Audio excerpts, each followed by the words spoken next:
This is Mario. Like for many kids, Mario played a very important role in my childhood, but so have many other characters too. Jak and Daxter, Banjo-Kazooie, Sly Cooper, Gex, Rayman and many more. Looking around today, almost all of them are gone. These were really great games that somehow look like they'll never return.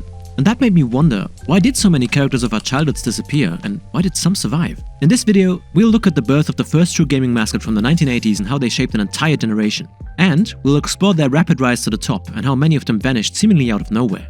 We spent over 100 hours digging into this topic, and as an artist myself, I ended up learning way more about mascots than I ever expected. Welcome to the first episode of Gamiosity. If you ever wondered when modern gaming really took off, when the foundations for the industry we know today and the characters we still love were first laid, you don't have to look much further than the 1980s. The games industry was booming, and even if you factor in the very real shock of the 1983 Atari crash, the long-term trajectory was unmistakably upward. At the time, new titles were flooding in. Space Invaders, Donkey Kong, Galaga, Frogger. One after another, each one fighting for players' attention. So if you wanted your game to stand out back then, you had to give it something special. Like a face. Literally a face in the case of Pac-Man. I mean, look at the guy. He's just this little yellow circle with a mouth running around jumping dots. And somehow he becomes one of the first real gaming mascots. Not tied to any one console, but to the whole arcade era. And his popularity didn't stop there. Pac-Man fever hit hard. He had cartoons, toys, lunchboxes, and even his own breakfast cereal. For a while, you literally couldn't escape him. But here's the problem. Pac-Man never grew as a character. His game stayed simple, his world flat, his identity static. And as consoles brought richer worlds and stories, he faded from the center stage even though his games lived on. This is where Mario changed the game. Mario wasn't just a bundle of pixels. He was a character. The hat, the mustache, the overalls, all simple design choices and shapes, but they gave direction, readability and most of all personality, even on a low pixel screen. And importantly, Mario kept building on his core platforming gameplay, improving and refining his niche, delivering consistently high quality games throughout the 80s. Guess what? This caught the attention of Nintendo's biggest competitor at the time, a company that was also trying to sell its own console, Sega. They noticed Mario's success and quickly realized what was happening. Mario wasn't just a hit game, he was selling hardware.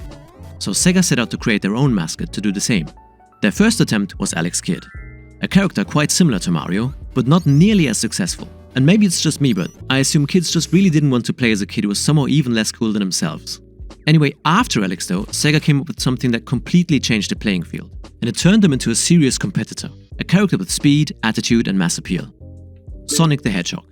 A youthful rebel who fully embraced Sega's underdog position and in doing so perfectly represented the brand at the time. Sega now had a great game on their hands and a character strong enough to carry it. This marked the beginning of an era where mascot characters became more and more important in the gaming world. The two original mascots were born, and they were at war. It's our brand new 16-bit Super Nintendo with Super Mario World. Wow! What's this one? Oh, this is Sonic the Hedgehog from Sega Genesis. And when Sony entered the scene with the PlayStation a few years later, things became really chaotic. If you think the 2010s were a console war, the 90s was something else entirely. Especially when it came to advertising. Hey, plumber boy, mustache man, your worst nightmare has arrived. We define a mascot here as a character so recognizable that if you put it on your wish list and your grandma's the one buying it, you'd still get the right game for Christmas. A character so iconic that you can ask someone who's not deep into games to draw it from memory, and even if it's a bit rough, you can still tell who it's supposed to be. And yes, we're talking about a character that can represent a brand worldwide, not just in a single market. Sorry, Toro. So, Nintendo had a mascot, the dominant one. And Sega entered the race with Sonic. And Sony? Sony had a whole lineup of mascots in the following years, most notably Crash Bandicoot and Spyro the Dragon on the PS1. But there was one important difference. These characters weren't actually owned by Sony. This dramatically changed the whole strategy. But we'll get to that in a minute. In the meantime, more and more memorable characters joined the battle as third-party publishers jumped on the mascot bandwagon too.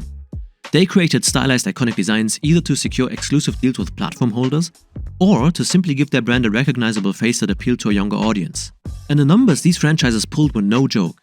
They can absolutely stand next to modern blockbusters. Crash Bandicoot sold around 6.8 million copies, Sonic sold well over 15 million units, helped of course by being bundled with the Sega Genesis. And this is the important part. This was in the 90s. The market back then was much smaller. Far fewer consoles, far fewer players. For comparison, God of War Ragnarok is reported to have sold around 25 million copies, but it did that in a market that is easily 10 times the size of what gaming was in the 90s. Put that into perspective and you start to see just how massive those early mascots really were. The 1990s became the age of mascots, and nothing seemed like it could stop that trend. until it did. As technology progressed, this would create 3 massive headwinds, each individually strong enough to be a serious threat for stylized characters. But together, they were the perfect storm. And the worst thing, they all happened more or less at the same time. In the early 2000s, one game showed all of these headwinds at once. Grand Theft Auto 3, initially a time PlayStation 2 exclusive, changed the gaming landscape forever. It became a standout example of what the new generation of consoles could do. At first glance, this looked like a clear step forward for games, but it also marked the moment where something quietly started to drift away from mascots, toward action, toward cinematic presentation, toward larger and more sophisticated worlds and stories. Up until that point, the genre most mascot characters lived in was the platformer. Classic jump and runs built around tight level design. But vast open worlds became the most impressive way to show off new hardware. And because of that, some developers chose to lean into those new possibilities instead of continuing their old franchises in the same form. There was another, quieter pressure building at the same time. Platformers had already been done extremely well. The genre was crowded too. It was only natural that developers wanted to experiment rather than repeat the same formula. You can see this clearly with the studios behind Spyro, Insomniac, and Crash Bandicoot, Naughty Dog. Insomniac moved from Spyro to Ratchet & Clank. Naughty Dog moved from Crash to Jak and Daxter. Both those transitions leaned into bigger worlds, more action, and a stronger narrative through line, taking full advantage of what new hardware allowed. Since Universal owned the rights to Crash and Spyro, it was only logical for Sony to pivot and invest into new characters they could own themselves. The old franchises didn't disappear, but what happened to them wasn't exactly a happy ending either. They were still valuable IP. Universal handed them off to other studios and turned them into multi-platform titles across new consoles. And while some of those games were still fine, many of them slowly lost their soul, and with it, their critical momentum, as they were rushed out to meet corporate deadlines without the original creator's vision. You can see this clearly with Spyro. After Spyro 3, Insomniac moved on, and the series passed through several different developers. The character survived, but the spark that made him a mascot of his era never quite returned until the recent remakes, which are based on the original games. The second headwind happened at the same time, but it wasn't about technology. It was about who games was speaking to. GTA 3 made it obvious that there was a large, older gaming audience that wanted experiences aimed at their age. As a result, many developers began to let their franchises grow up alongside the people who had started playing them earlier. You can see this clearly with series like Ratchet & Clank and Jak. Ratchet gradually shifted away from being a pure platformer and leaned into action and shooter mechanics, moving further from its early family-friendly roots. Jak went even further. Starting with Jak 2, the series adopted a much grittier look and tone. And from a gameplay perspective, it borrowed heavily from open-world GTA-style design, clearly aimed at a teenage audience. The characters were still there, but their role had changed, from simple iconic mascots to more complex protagonists. What's interesting is that Mario and Sonic mostly sat this out. While other franchises reinvented themselves, these two stayed remarkably consistent in both design and gameplay. The last major pressure came a little later, and it might have been the most powerful one of them all: the industry-wide push for realism.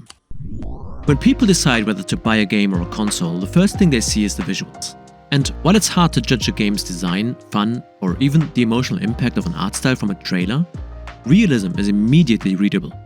You can see it at a glance. More polygons, higher resolution textures, better lighting, more realistic materials. This became the easiest way for the industry to measure progress and to compete. And suddenly, the characters that had defined an era, the ones we grew up loving, started to look out of place. Stylized, exaggerated caricature designs weren't built to showcase realism in the same way. Human characters, on the other hand, could suddenly show subtle expressions, complex emotions, and more lifelike performances. They were a natural fit for this new direction. So what does that mean for the games we grew up with? Some studios had to make a hard choice: stick with their old mascots or embrace this new, more cinematic world. And that choice would change gaming in ways we still feel today. A studio like Naughty Dog is a great example. They moved from Jak and Daxter to Uncharted and eventually to The Last of Us. A transition that was hugely successful and created franchises that now exist across games, films, and television. The sales backed that up. The Last of Us sold over 6 million copies in its first year alone.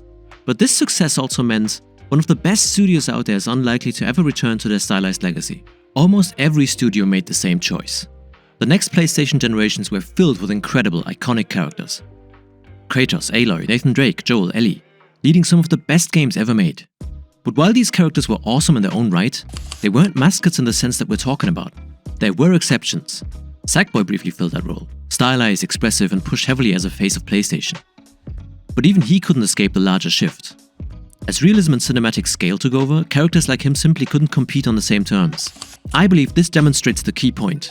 Players fully supported these studios' choices. The audience followed where the industry was going, and the industry was clearly moving toward realism. So far, we've been talking about all the major platform holders, and you might be wondering why Xbox hasn't come up yet. That's because Microsoft entered the console space much later, at a point when all of these headwinds were already in motion. As a result, their flagship character Master Chief was realistic from the start and clearly aimed at an older audience too. In that sense, Xbox was actually well positioned from day one. Attempts to create a more traditional, kid-friendly mascot later on just never landed the same way. And by the way, this whole shift wasn't limited to platform holders.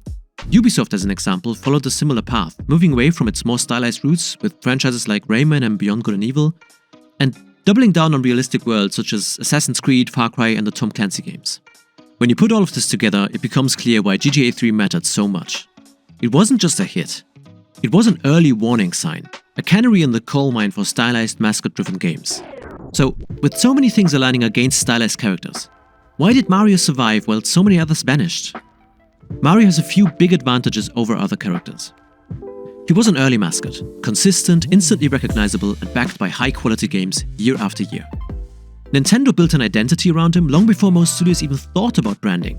Then, instead of abandoning the formula, they expanded it. Spin-offs, experiments, reinventions. But always with care and only after he was a household name. He also never really aged with his audience. While mascots like Ratchet and Jack matured into action-adventure heroes, Mario stayed family-friendly. And that proved to be invaluable. Today, Nintendo almost has a monopoly on welcoming first-time players into gaming. Every new generation meets Mario first. That early bond breeds lifelong loyalty, nostalgia, and a steady renewal of fans. In that sense, Nintendo isn't just serving itself. It's serving the entire gaming ecosystem. At a time when younger audiences drift towards free-to-play mobile games, Nintendo keeps console gaming alive for new players. The Nintendo console, by the way, is the biggest difference between Mario and Sonic. The console and Mario itself live in perfect symbiosis. If you have a Switch, you likely own Mario. And if you want Mario, you are forced to buy a Switch. This is the entire purpose of a mascot character. In contrast, Sega withdrew from the hardware market in the early 2000s, leaving Sonic to fight for himself as a multi-platform title. This lack of a dedicated home console to anchor the brand explains why Sonic faced a long period of inconsistent sales and critical decline. Until recently, the massive success of the Sonic movies and Sonic Frontiers finally revitalized the Sonic momentum. Now, what role did realism play in the disappearance of mascots? It isn't the only reason mascots faded, but it played a big part. The pursuit of immersion drew many top studios towards cinematic realism and away from stylization. Look at Naughty Dog's leap from Jak and Daxter to Uncharted or Sucker Punch's shift from Sly Cooper to Infamous. Those moves were wildly successful, but also they closed the door on their mascot roots. So where does that leave us now? If realism is hitting a point of diminishing returns, and if style once again becomes a powerful selling point, what happens next? There are some signs of change on the horizon. Many early mascot characters have surged back to importance recently. Strong remakes from Spyro and Crash and rumors of a Spyro 4 are in the news recently. And Sonic Frontiers was a massive sales success. But the most clear example of them all? In 2024, Astrobot, a bright, playful mascot-driven adventure by Team Asobi, swept multiple Game of the Year awards and sold millions. Astrobot! The cute little robot is the epitome of a console mascot. His spaceship is literally a PS5. Against all odds, it stood shoulder to shoulder with hyper-realistic blockbusters. Whether Astro can remain the face of the brand in the long term remains to be seen. It takes years of consistency to build a legacy. But right now, he's in a damn good position. So all in all, it certainly feels like we're at a turning point. Maybe these success stories are just coincidences, one-off outliers, or just the right game at the right time. Or maybe it's something bigger. Maybe it's the first sign that mascots are ready to return to the spotlight. Not as nostalgia acts, but as proof that joy, color and personality still belong at the very center of gaming. What do you guys think? Will Astrobot establish itself as long-term Sony mascot? And does a console even need a mascot these days? Let us know in the comments. If you stayed until this point and want to help us reach more people and make more essays like this, please consider to like and subscribe to our channel. We appreciate it. Thanks for watching.